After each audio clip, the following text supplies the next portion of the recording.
You may have taken on a role recently, a new leadership role, and be asking yourself, how do I handle feeling out of my depth? And I'm even going to go as far as to say, not just feeling like I'm out of my depth, but actually being out of my depth. And what can I do about it?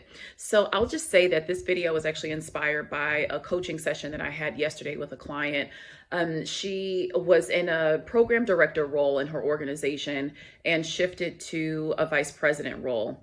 In the program director role, she was responsible for a very set and small constituency. She understood that constituency. She knew what their needs were. She'd worked with them for years.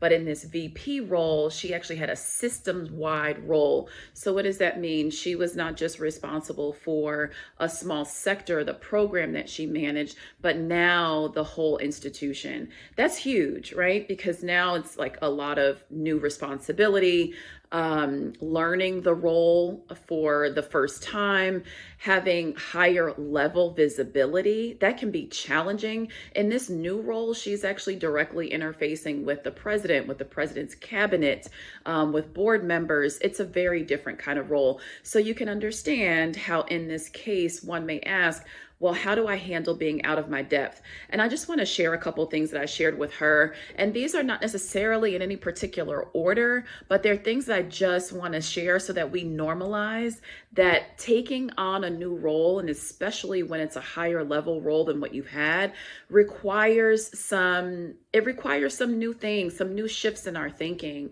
First off is to normalize that in some ways she is out of her depth. That's not to say that she doesn't have the competencies for this role. It's just that she doesn't have the experience with this particular role. And that's okay. She's new to it. She's not supposed to have experience in it, right? So I say the same for you. If you're feeling like you're a bit out of your depth, I want to normalize that this is going to be the case for a while because you're just beginning. So then if we can normalize that, let's take some of the pressure off. Let's take some of the stress of it off and say, okay, well, how can I take a step back and better understand how to manage this newness and this transition to this new phase?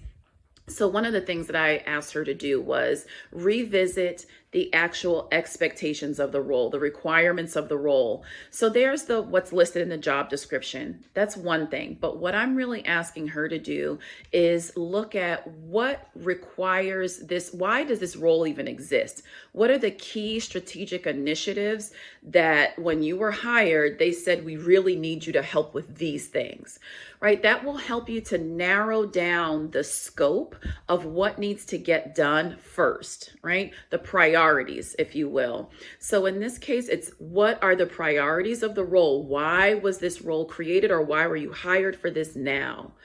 And then it's looking at, okay, I understand why this role was created. Now, what do I bring to this role, right? So what are some of the unique opportunities that you see in order to get these strategic initiatives done?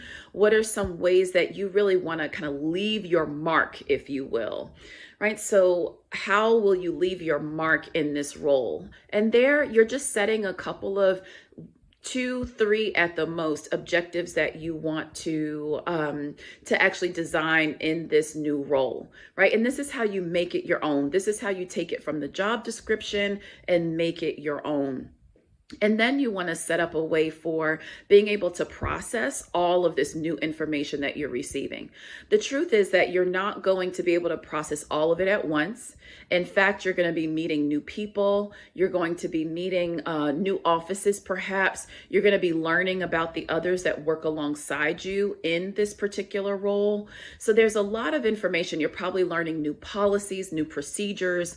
There's a lot to be learned, but we want to kind of chunk this down. And how do we do that? We do that by starting with going back to those strategic initiatives so that you're taking a broad look, but you're about what the position is about, but you're also looking at what do I need to gather in order to move these initiatives forward. It just sort of helps you to organize the information that you're receiving right now so you know what kind of goes to the top of the list that's a part of these strategic initiatives and a part of your particular legacy work that you're trying to do here.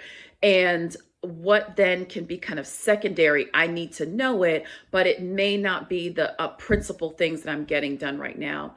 So some of this feeling out of your depth is normalizing that it's just going to be a transition process, right? And I would be remiss if I didn't say, you also want to lean on the people who are in kind of around this role, right? So there's likely some administrators or some colleagues or some assistants who have been in the role or around the role, working with it in the past. You want to see who can you lean on to gain some insights into what was done before, what's new now, or even just introducing you to some of the procedures and processes that you need to be able to get your work done. So the short of this is really normalizing that there's a lot going on right now. You may feel out of your depth for some time, but to be confident as well that you are chosen for this role because you have what it takes to be able to get the work done.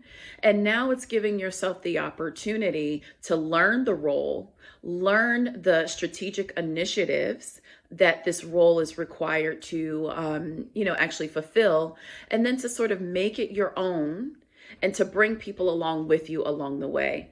And the last key piece I'll say here too is recognizing that you want to go from being the one who does all of the pieces to seeing how can I now empower those around me to join this work with me.